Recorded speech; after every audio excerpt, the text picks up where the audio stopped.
Good morning, everybody. Week number 9 here on the BPA King of TV Bowling.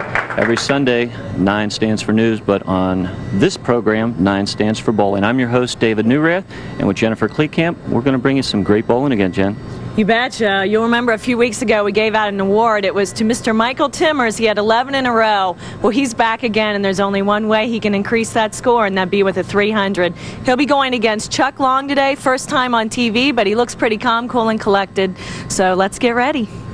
And stay with us because we'll be right back after these words for match number 1 on the BPA King of TV Bowling.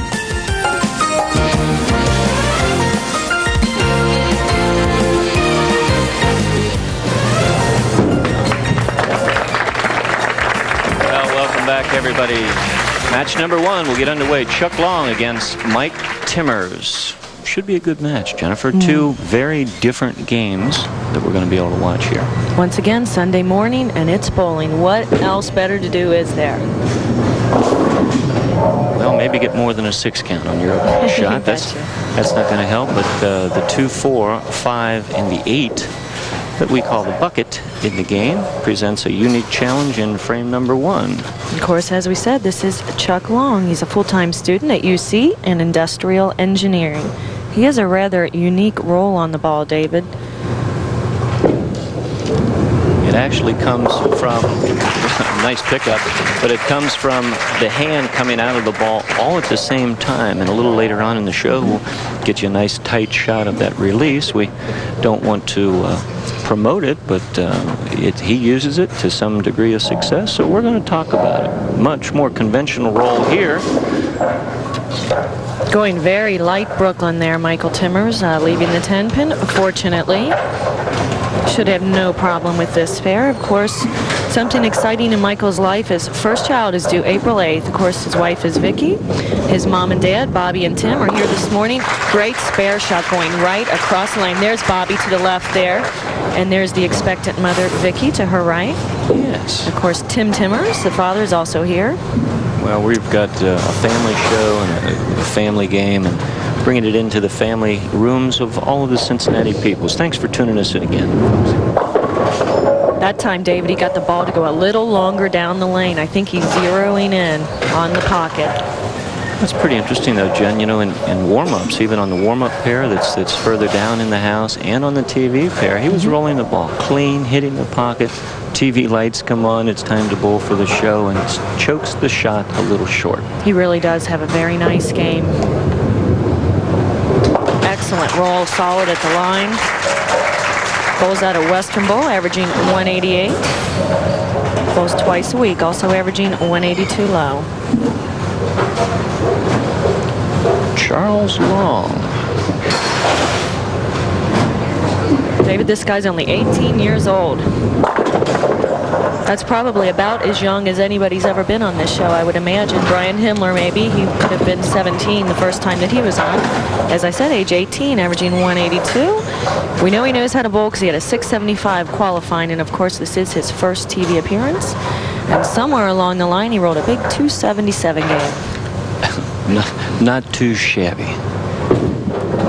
Get over there, and he makes a spare. Right, clean through 2 frames. That's the idea. There you go. Now, I don't know for sure, but if we go back through the stats, perhaps we can find one younger. But I know for a fact that one young David Newrath made his first TV appearance here when he was 16. Aha. I won't tell you how many years ago that was, but we better check that record, Dave. It was here, and I bowled against Mr. Griswold and Mr. Weber, 2 people known to the city, but it was a lot of fun, and I remember how nervous I was. There we go with a great strike. That was a great shot, definitely. Even getting that 5 to rip over into the 7.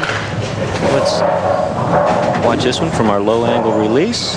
Get a unique shot of it where the whole hand, you see it there, the thumb and the fingers come out at the same time, the roll on the ball, and the oil ring, you can see it, throws the 5 into the 7. Cleanly takes out the 7, Jen, and now the ball is back in Mike Timmers' court. Again, going a little bit high, leaving the 4-pin. But as long as he can spare up, the strikes are going to come. That is the key. Get your spares, especially single pin spares. Filling the frames is the key, and as we know in the PBA Tour, and quite frankly, we've looked at the stats. They're not that much different for the amateurs. In 2 out of 3 cases where a gentleman makes one open frame, they will lose the match. Especially a single pin spare. Yes. Because that does something to your head game, I believe. Mentally and, of course, mathematically, it destroys you. But Mike has a very nice game, as you alluded to before. Gets to the line very smooth, lays the ball down right about at the foul line. Another clean shot. Hey, trips out the 4 there. And a good clean roll on the ball is what's going to create that trip 4 action. Here's Tim and Bobby rooting him on. I'm sure they are very proud of Michael. He has really come a long way with his bowling game. Look at that excellent roll going into the pocket. As I said, the head pin coming in, tripping that 4 out of here. Look at this. It's a double time. It's a double for Chuck, and he'll go ahead with that shot right there. Well, like we said it before, many weeks. First couple of frames, it's feeling out the lanes, getting used to the environment of the TV lights and cameras. But once they do, autopilot kind of kicks in, and the bowler in everyone just kind of takes over. Chuck leading at this point by 10 pins. Could it be 3? I think so. Wow, filled the pocket up solid there. Chuck lives out in Williamsburg, about 30 miles east of Cincinnati. I guess he trucks into school at UC every morning, throwing a blue hammer. Now Mike's got a strike here. He's going to need to get a double to keep his momentum going and keep the pressure on Chuck. Oh, trips the 4, David, and nothing takes out the 10 pin. Well, he's playing quite a bit deeper, Jen, than I would think that he would be playing. There you see Mike Timmer's bio, age 27, averaging 188. He qualified with a 684 for Excellent. the show. Cross Look lane. at that great spare technique. That's the thing that amazes me this year in the 189 and under division, Jen. Not only are they striking and averaging a little over 200, I think, for everyone, they're making their spares. They're really making, look at this, 9-9 spares. That's great. Very impressive. Well, I'll tell you, you don't remain in the 189 and under division for very long when you develop some good spare technique. Many of these bowlers that you'll see this year will be beyond the 189 average by next year. Kathy Brockstrom, the BPA, tells me that quite a few of them have already moved into exceeded it, yeah. They've moved into their next bracket.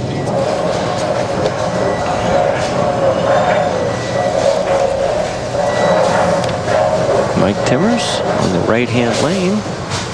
I'm sorry, left-hand lane. Let's see if he can pick up the spare, and he does. And we'll be back with the conclusion of match number 1 after these words from our sponsor.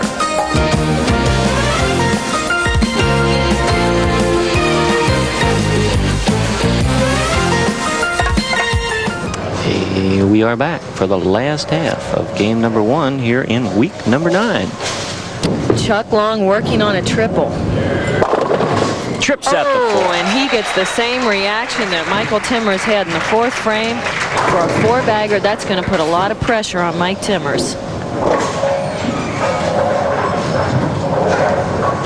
Going down the lane, a side-to-side roll, very unique, very heavy on the head pin, but that's it, going to the wall, tripping out the 4 late.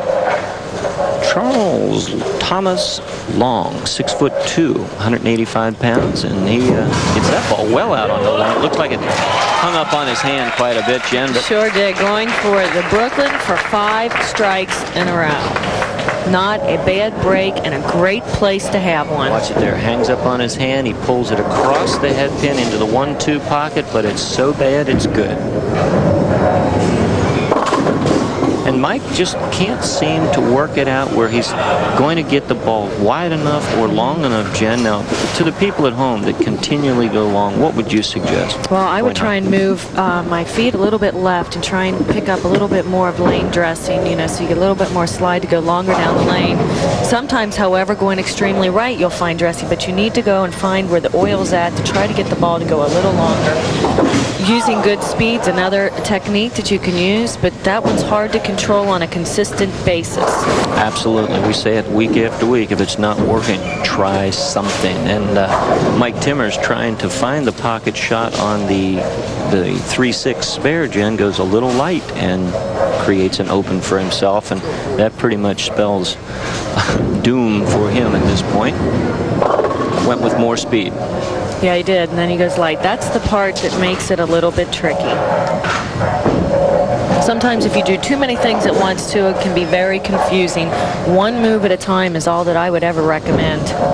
Well, especially at this level, the better bowlers, the people that have bowled a lot of tournament games before, can make a move on the lanes and adjust their speed and change their release. But again, we're talking a completely new level of bowling there. Oh, an awfully nice crowd here this morning. Sure do. Everybody's looking bright and beautiful this morning. Ooh, thank you very much. You did mean even me, right, Jen? Of course. Thank you. You too. You're looking great. Thank you. Week number 9, we've been coming into your living rooms. Oh, solid 9-pin. For 9 weeks, and this is the 9th week. We've got 3 more to go, Jen, and then it's adios for 1996 already. It has gone very quickly, as it always does. Always having a lot of fun here. Well, we're thanking our sponsors, the Miller people, of course. Fantastic this year. Look out. Oh, hanging on his hand and missing the spare. But at this point, I'm not so sure that's just not a mental lapse, because the game is so well in hand. You bet. He has a tremendous lead over Mike Timmers. At this point, it's in excess of 50 pins, but the open frame will cut it down into the 40-pin range. But with 2 frames yet to go, all he really needs to do is to fill frames. Only scenario would be if Mike Timmers goes all the way out, he can still actually get to a 200 game.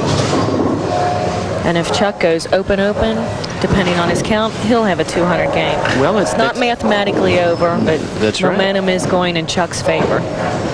Tough spare here, though. He left it a little tough for himself. You're right. Let's see if he can bring this one back. Gets into the heavier concentration of oil, and he brings it back perfectly. Shooting very good spares, and that's how he got to be on this program today. Michael, of course, lives out in the Delhi area on Grosse Pointe Lane. There you go. Just love the way he rolls that ball, David. So clean, so smooth, and deposits it right on the foul line. If anything, Jen, I think he would like to try to work on getting the ball a little further out onto the lane. A little higher backswing could create that for him.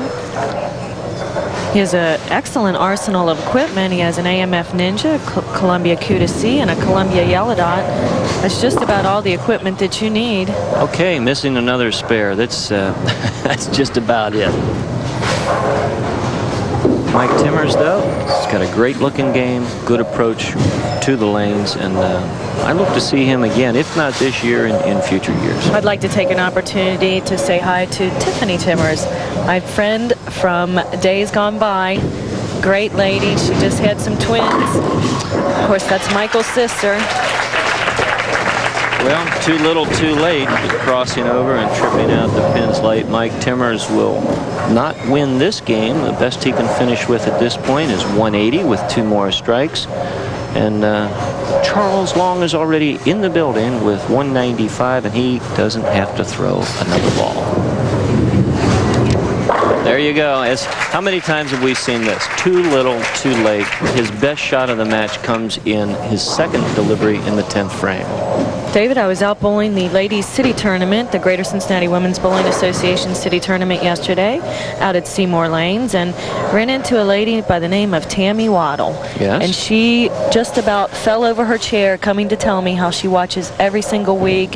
She tapes the show, and she just loves it. And the year that we were off, she was so disappointed, she told us. So I would just like to say hi to Tammy Waddle and thank her for watching us each and every week. Tammy, you're one of many, many thousands of people. We thank you for coming up. We receive letters. Thanks, everybody, for giving us this support. And as long as you keep tuning us in, we're going to make every effort to be here.